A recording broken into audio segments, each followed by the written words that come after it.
बिस्मिल्लाहिर्रहमानिर्रहीम, अस्सलाम वालेकुम। मैं हूं सलीम खालिक और आप देख रहे हैं प्रोग्राम क्रिकेट कॉर्नर।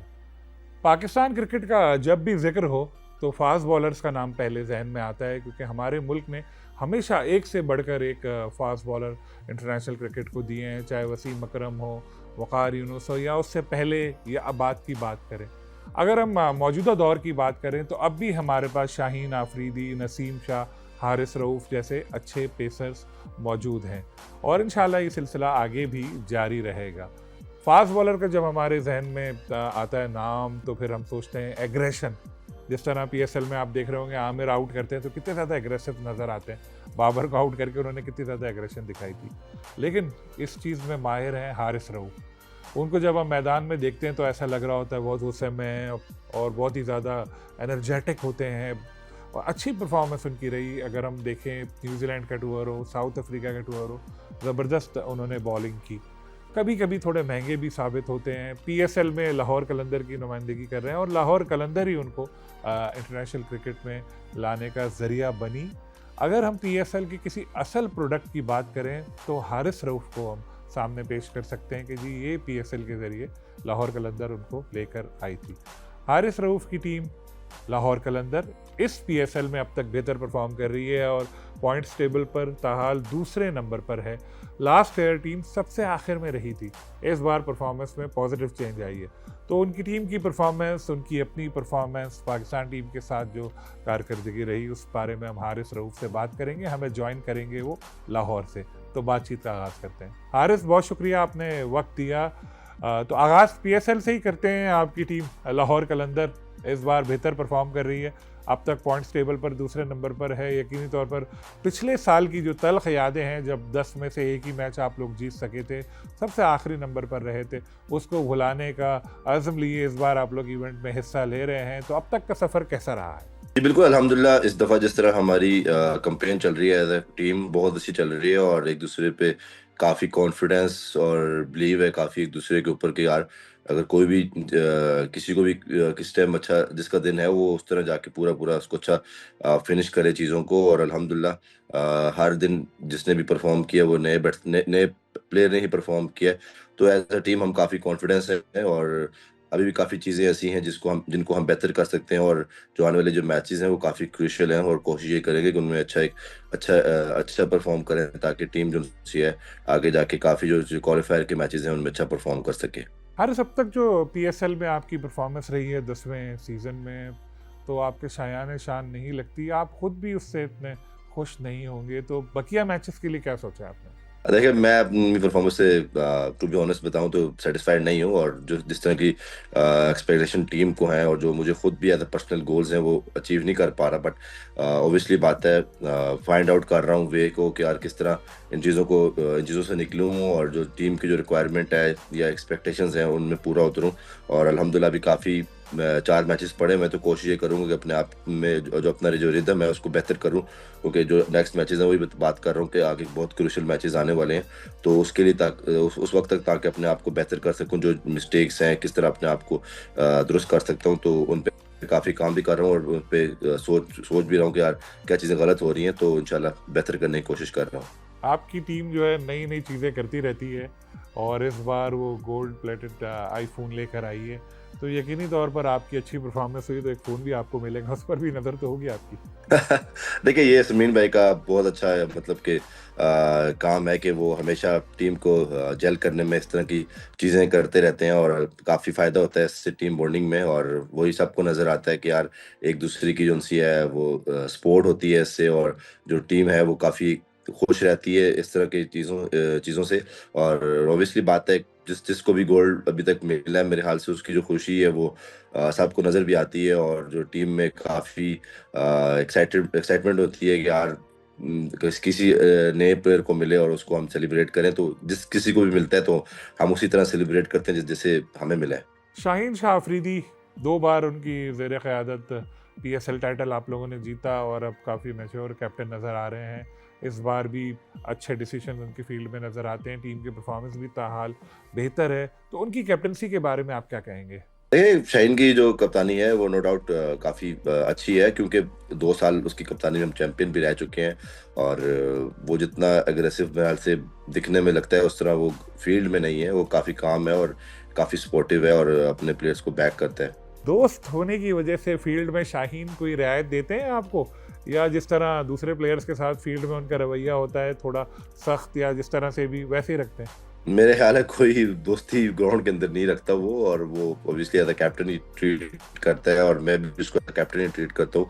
क्योंकि अगर आप एज अ कैप्टन ट्रीट करेंगे तो आप ज़्यादा अच्छा परफॉर्म कर सकते हैं। और मैं तो कोशिश ये करता हूँ कि जो उसकी प्लान्स हैं या उसको वो जो भी प्लान्स देता है उनको फॉलो करने की कोशिश करूँ। वैसे भी ये जो पीएसएल मैच होते हैं हम देखते हैं, बहुत ही ज़्यादा हाई इंटेंसिटी मैचेस होते हैं और प्लेयर्स दोस्ती यारी भूल कर ही इसमें हिस्सा ले रहे होते हैं, तभी एक दूसरे से अक्सर तल्ख कलामी वगैरह भी हो जाती है। नहीं, बिल्कुल ऑब्वियसली बात है, कंपटीशन होता है और आप अपने आप को हर दूसरे से बेहतर करने की कोशिश करते हो कि यार मैं बेहतर परफॉर्म करूं। तो मेरे ख्याल से यही खूबसूरती है पीएसएल की, कि हर जो सा प्लेयर है वो अपनी डिफरेंट फ्रेंचाइज से खेलता है और अपने फ्रेंचाइज के लिए वो अच्छा परफॉर्म करने की कोशिश करता है। तो दोस्ती यारी मेरे ख्याल से ग्राउंड के बाहर काफ़ी चहल पहल लगी रहती है, और ग्राउंड के अंदर तो मेरे ख्याल से लोग जैसे अपनी प्राइड के लिए भी खेलते हैं। तो हर बंदा कोशिश ये करता है कि जो भी जितने भी उसके फैंस हैं जो उससे एक्सपेक्टेशंस रखते हैं, तो वो उनको उतना एंटरटेन करने की कोशिश करें। जहाँ भी हम देखें T20 क्रिकेट हो रही है, लीग्स हो रही हैं, बायलैटरल सीरीज होती है, ज़्यादातर हम देखते हैं कि बॉलर्स की पिटाई हो रही होती है और बैट्समैन हावी होते हैं, चौके छक्के लग रहे होते हैं। तो आप क्या समझते हैं, पिचेस और जो कवानीन है उनकी वजह से जो मुख्तसर तर्ज की क्रिकेट है, वाइट बॉल क्रिकेट, बॉलर्स के लिए मुश्किल होती जा रही है? ऑफ कोर्स देखें, मेरे ख्याल से ऑल ओवर द वर्ल्ड अब चाहे इंटरनेशनल क्रिकेट खेलें चाहे लीग क्रिकेट खेलें, तो मेरे ख्याल से हर दूसरे मैच में 200 रन ही बन रहे होते हैं। तो कोई शादे नादिर कोई 50-60 मैचों बाद जाके कोई 120 या 100 रन पे कोई टीम आउट हो तो वो नजर आती है। अदरवाइज तो मेरे ख्याल से आप कहीं पे भी जाएं तो आपको, मेरे ख्याल से फैंस भी यही चाहते हैं कि यार एक उनको छक्के चौके नजर आए। और एज अ बॉलर हम लोग कोशिश ये करते हैं कि यार अगर जिस तरह की कंडीशन है तो फिर अपने आप को उसमें कम से कम रन दें, तो मेरे हाल से वही बेहतर होता है। तो समटाइम आपका दिन अच्छा होता है, समटाइम आपका दिन बुरा भी होता है, बट ये है कि आप अपनी स्किल्स को बैक करते हो, उन पर बिलीव रखते हो, उन पर डाउट नहीं आने देते। तो मेरे हाल से चाहे 2-3 मैच बुरे भी चले जाएं, बट आप अपने आप पे बिलीव रखो तो एक पास में अगर आपने अच्छी परफॉर्मेंसेज दी हुई हैं तो आप किसी टाइम भी अपनी टीम के लिए अच्छी परफॉर्मेंस दे सकते हो। शायद यही वजूहत होती होंगी कि बाज़ औक़ात हम आपके भी स्टैट्स देखते हैं तो थोड़े महंगे हो साबित होते हैं कुछ मैचेस में आप। ऑफ कोर्स मेरे ख्याल से जितनी day by day cricket tough होती जाती है, ऑब्वियसली बात है, और जितना लंबा मैच जाएगा उतना ही फायदा होता है। और मेरे ख्याल से लोग भी यही चीज देखते हैं कि यार ज्यादा से ज्यादा रन्स बने। तो मेरे ख्याल से मुझे इस चीज से नहीं होता कि यार रन्स पड़ रहे हैं या नहीं पड़ रहे। तो मैं, ऑब्वियसली बात है, जब रन्स पड़ते भी हैं तो आप अटैकिंग बॉलिंग कर रहे होते हो और चाह रहे होते हो कि यार टीम के लिए विकेट्स आए। जब आप अटैकिंग बॉलिंग करते तो फिर मेरे ख्याल से आप फिर उससे रन्स देने में इतना फिर बंदा बंदा घबराता भी नहीं है। अगर एक क्रूशियल टाइम पे जाकर अगर अपनी टीम को एक विकेट निकाल दो, उससे भी काफी फायदा हो जाता है टीम को। आपने खुद पिछले दिनों एक बयान में कहा था कि बाबर आजम की विकेट हर बॉलर के लिए बड़ी कीमती होती है, लेकिन जो ज़ल्मी से मैच हुआ आपने उनको एलबीडब्ल्यू कर दिया था, लेकिन रिव्यू पर वो बच निकले, उस वक्त तो बड़ा अफसोस हुआ होगा आपको। ऑफ कोर्स वो एक मेरे ख्याल से क्रूशियल विकेट थी। अगर उस टाइम वो विकेट मिल जाती तो शायद जो रिजल्ट थे वो डिफरेंट होते, क्योंकि उस जो विकेट थी वो इतनी इजी भी नहीं थी कि अगर आप अर्ली ऑन कोई नया बैट्समैन आता भी था तो वो उसको इतना इजी नहीं होता था रन्स करना। तो एक वही विकेट थी, अगर उसकी विकेट मिल जाती वहां पे तो मैं वही ट्राई कर रहा था कि अगर ये इनका मेन प्लेयर है और क्योंकि वो स्ट्राइक रोटेशन अच्छी करता है, तो अगर वो उस विकेट पे अगर ये यही चीज था कि जो स्ट्राइक रोटेशन जो बैट्समैन अच्छा करता है तो वो रन्स कर सकता है, तो अगर उसकी विकेट मिल जाती तो ऑब्वियसली बात है एक टीम को काफी फायदा हो जाता। फील्ड में जब हम आपको देखें, गुस्से वाला और एक नाराज किस्म का फास्ट बॉलर नज़र आता है, जो बस जिसकी कोशिश होती है कि बैट्समैन को बस मुझे छोड़ना नहीं है, लेकिन हकीकी ज़िंदगी में जो हारिस है वो कैसा है? रियल लाइफ में मेरे हाल से मेरे जैसा कोई बंदा ही नहीं हो सकता कि कितना वो एंटरटेन कराता है लोगों को, या जितने भी अपने इर्द गिर्द के जो लोग हैं वो यही चाहते हैं कि यार मेरी कंपनी हो उनके उनके साथ। तो मेरे ख्याल से ग्राउंड के अंदर ऑब्वियसली बात है, आप अगर अपना जितने गेम पे फोकस करो, या मेरा फोकस ज़्यादा गेम पे होता है, अपनी जो प्लान्स हैं उनको लेके मैं ज़्यादा माइंड में चीज़ें लेके चलता हूँ, ना कि मैं बाहर की जो चीज़ें ग्राउंड में लेकर आऊँ या ग्राउंड की चीज़ें फिर बाहर बाहर लेके जाऊँ। ऐसा नहीं लगता, ग्राउंड की चीज़ें ग्राउंड के अंदर ही रखता हूँ, और जो बाहर का टाइम मेरे हाल से वो मेरा होता है। 24 घंटों में 2 घंटे सिर्फ मेरे हाल से मेरी गेम के हैं, 22 घंटे तो मेरे अपने हैं। अभी मैंने हाल ही में इंटरव्यू किया था न्यूजीलैंड के साबिक कप्तान कैन विलियमसन का, तो उन्होंने जो पाकिस्तान के दो इस वक्त के अच्छे बॉलर्स का जिक्र किया, आप और शाहीन आफरीदी, आप दोनों का ही नाम लिया। तो जिस तरह बैट्समैन आपको पसंद करते हैं, आपकी बॉलिंग से डरते हैं, आपको कौन सा बैट्समैन लगता है मुश्किल, चाहे पाकिस्तानी हो या बाहर का, कि यार ये जो है इसको आउट करना थोड़ा मुश्किल है?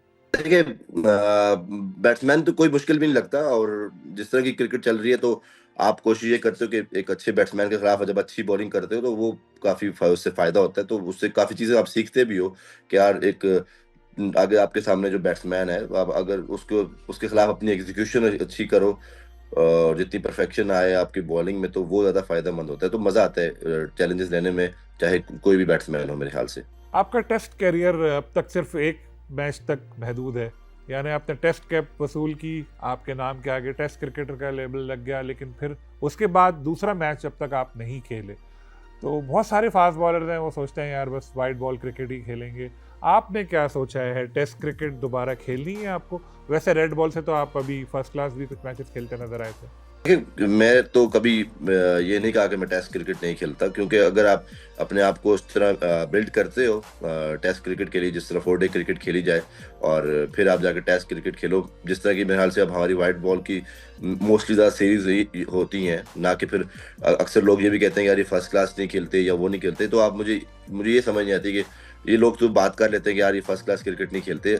अगर जब इंटरनेशनल क्रिकेट चल रही है तो बंदा ये बोले कि यार मैं इंटरनेशनल जरा नहीं खेलना चाह रहा, मैं जा रहा हूँ जरा 4 डे क्रिकेट खेल लूँ, ऐसा भी तो नहीं होता। या फर्स्ट क्लास क्रिकेट हो रही है, डोमेस्टिक जाके खेलूँ। हर बंदा ये चाहता है कि यार वो पाकिस्तान के लिए खेले। जब पाकिस्तान की सीरीज चल रही होती है तो हम फिर पाकिस्तान पे ही फोकस करते हैं, क्योंकि हर बंदा पाकिस्तान ही खेलना चाहता है। तो मेरे ख्याल से जब आपके पास टाइम, जिस तरह 20 साल मेरे पास टाइम था, आफ्टर जब मैं साउथ अफ्रीका सीरीज से वापस आया चैंपियन ट्रॉफी से पहले, मैं जाके मैंने 2 फर्स्ट क्लास मैचेस भी खेले, क्योंकि आपके पास टाइम था। जब टाइम होता है तो आप जाके अपनी क्रिकेट को, जो अपनी बेसिक चीजें होती हैं उन पर जाके भी काम करते हैं। तो जाके मैंने 2 फर्स्ट क्लास मैचेस भी खेले, जिससे मुझे चैंपियन ट्रॉफी में फायदा भी हुआ कि यार मैं उससे अगर पहले अगर इंजरी ना हो जाती मेरी, जिस तरह मेरी साइड स्ट्रेन मुझे हो चुका था, अगर मुझे साइड स्ट्रेन होता तो शायद ऑब्वियसली बात है कि आप जो जिस तरह का प्लान करके आए थे वो फिर नहीं हुआ, क्योंकि आप फुली फिट भी नहीं थे चैंपियन ट्रॉफी में, तो फिर उस तरह के आपकी जो परफॉर्मेंस भी नहीं आती। तो मेरे ख्याल से टेस्ट क्रिकेट ना खेलना ये मेरे कभी माइंड में नहीं आया, बट उससे पहले मेरे ये होता है कि आपको उस जो भी फॉर्मेट खेल रहे हो उसमें आपके कम से कम आपके मैचेस या उस तरह आपने 4 डे क्रिकेट खेली हुई हो, तो फिर आप उस चीज के लिए कंसिडर भी होते हो। क्योंकि अगर मेरे हाल से डोमेस्टिक क्रिकेट में जिन लड़कों ने परफॉर्म किया होता है, उन्होंने पाकिस्तान के लिए लंबे स्पेल करने होते हैं, तो वो फिर आप जो जिन्होंने किए होते हैं तो वो उनके लिए फिर इजी होता है। तो मेरा मानना यही है कि उससे पहले आपका उस तरह की उस फॉर्मेट की तैयारी होनी ज़रूरी होती है। तो मैंने कभी उससे मना नहीं किया, तो जब भी मुझे मौका मिला, अगर मैं उस चीज़ के लिए तैयार हुआ तो मैं व्हाई नॉट, क्यों नहीं खेलूँगा। लाहौर कलंदर की आप दरियाफ्त हैं, और जिस तरह आप आए ट्रायल्स में और फिर सेलेक्ट हुए और खेले, वो भी एक मिसाल है। नौजवान खिलाड़ियों को तहरीक दिलाने का बाइस भी बनती है कि मेहनत करेंगे तो उसका सिला ज़रूर मिलेगा। जो आजकल यंगस्टर्स क्रिकेट खेल रहे हैं या जो बच्चे सोचते हैं क्रिकेट में आने का, उनको आप क्या मशवरे देना चाहेंगे? यंगस्टर्स के लिए यही है कि कभी कभी गिव अप ना करें, क्योंकि जब आप गिव अप करते हो तो फिर आप चीज़ों में, दूसरी चीज़ों में डाइवर्ट हो जाते हो। तो मेरे ख्याल से आप अपने आप पे बिलीव रखो और अपनी मेहनत को उस तरह ही करते रहो, और बिलीव रखो कि यार क्योंकि जिस तरह की जितनी क्रिकेट अब हो रही है, पहले तो इतनी क्रिकेट नहीं होती थी, अब बहुत ज़्यादा क्रिकेट हो चुकी है दुनिया के अंदर। आपके पास डोमेस्टिक क्रिकेट इतनी ज़्यादा हो चुकी है, और फिर आप डोमेस्टिक के बाद आपके पास लीग्स इतनी ज़्यादा हो चुकी हैं। तो मेरे ख्याल से आप कहीं ना कहीं जाके आप अपना टैलेंट को या जो भी आपकी स्किल्स हैं वो आप दिखा सकते हो दुनिया के अंदर। तो कभी गिव अप मत करें। पीएसएल में जो अब तक आपने मैचेस खेले या जो देखे हैं, इस एडिशन की मैं बात कर रहा हूँ, कोई यंगस्टर ऐसा नज़र आया, कोई ऐसा पेसर जो आपको लगता हो कि यार इसमें थोड़ी मेहनत की जाए तो ये आगे जा सकता है? काफ़ी यंगस्टर्स हैं, बट स्पेशली जो मुझे जो एक अच्छा लगा, जिसका एग्रेशन, जिसका एटीट्यूड ग्राउंड के अंदर, या जिसका अपने ऊपर जिस तरह जो बिलीव रखता है लड़का, वो मुझे अली रज़ा लगा कि जिस तरह उसने परफॉर्मेंसेस दी हैं अपनी टीम के लिए। तो मेरे ख्याल से अली रज़ा एक जो उनसे है आने वाले वक्तों में पाकिस्तान के लिए काफ़ी अच्छा पाकिस्तान का काफ़ी फ्यूचर है उस पे, और लड़के में काफ़ी मतलब कि उसकी जो मेहनत है वो नज़र आती है ग्राउंड के अंदर। बैटिंग में हम अक्सर आपको देखते हैं छक्के लगाते हुए, और कई बार पाकिस्तान टीम के लिए भी आपने कीमती रन्स बनाए हैं। पीएसएल में भी कभी आपकी अच्छी नहीं इस तरह सामने आती है, तो कभी ऐसा इरादा है कि यार ऑलराउंडर बनूं, मेहनत करूं बैटिंग पर भी? देखिए, कोशिश तो हर किसी की होती है ऑलराउंडर बन जाए, बट ये तो मेरे ख्याल से अगर आप अपने एक चीज पे ज्यादा फोकस करो, जिस तरह मैं बॉलर हूँ तो मैं पहले बॉलिंग पे ज्यादा फोकस करता हूँ, बट ये कि साथ साथ अपनी बैटिंग में भी कोशिश करते हैं कि आज जितना अपना जो भी अपनी टीम के लिए 10-15 रन जो भी आप ऐड कर सको तो वो काफी अच्छा होता है। या क्रूशियल टाइम पे जाके आप अगर आपके साथ बैट्समैन खेल रहे हैं तो ताकि आप उसके साथ इतना थोड़ा बहुत लंबा खेल लो कि यार उसको फायदा हो जाए या टीम के लिए फायदा भी हो सकता है उस तरह। आपका जो नन्हा बेटा है वो भी अभी तस्वीर मैंने देखी, आपने उसको गोद में लिया हुआ था और कलंदर की वो किट पहना हुआ था, शर्ट पहना हुआ था। तो अब तो जाहिर है कि लाइफ पूरी चेंज हो गई होगी आपकी जब से फादर बने।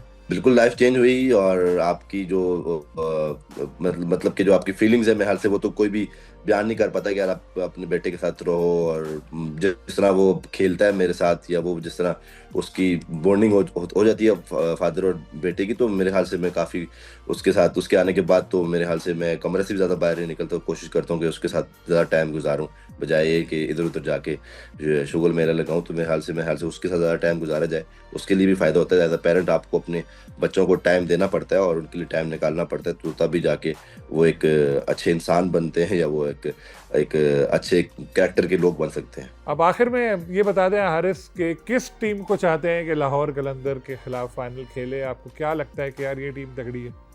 कोई भी आ जाए टीम, हम फाइनल खेलेंगे और ये मुझे बिलीव है, और बाकी कोई भी टीम आ जाए इससे कोई फर्क नहीं पड़ता हमारी टीम को। बहुत शुक्रिया हारिस आपके वक्त का। और हारिस रऊफ की गुफ्तगू आपने सुनी, और हारिस का कहना था कि लाहौर कलंदर इस बार अच्छी फॉर्म में नज़र आ रही है टीम, और उम्मीद यही है कि ज़बरदस्त परफॉर्मेंस का सिलसिला जारी रहेगा। शाहीन आफरीदी की कैप्टनसी को भी उन्होंने काफ़ी सराहा, और ये भी बताया कि फील्ड में जो हारिस रऊफ नज़र आता है, हकीकी ज़िंदगी वाला हारिस रऊफ उससे बिल्कुल मुख्तलिफ है। हंसी मजाक करते रहते हैं ये, और प्लेयर्स की ज़्यादातर कोशिश होती है कि इनके साथ बैठें और इनकी बातों से लुत्फ़ अंदोज़ हों। साथ में इन्होंने ये भी कहा कि पीएसएल में भी कुछ पेसर्स उनको नज़र आ रहे हैं ऐसे जो आगे जाकर पाकिस्तान टीम के लिए भी खेल सकते हैं, और उन्होंने इस ख्वाहिश का भी इजहार किया कि वो दोबारा टेस्ट क्रिकेट खेलना चाहते हैं। एक ही मैच तक भी खेला, लेकिन वो तीनों तर्ज की क्रिकेट के लिए दस्तयाब है, जहाँ उनको मौका मिलेगा वो मुल्क की नुमाइंदगी करेंगे। इंशाल्लाह फिर किसी और गेस्ट के साथ आपसे मुलाकात होगी। अल्लाह हाफ़िज़।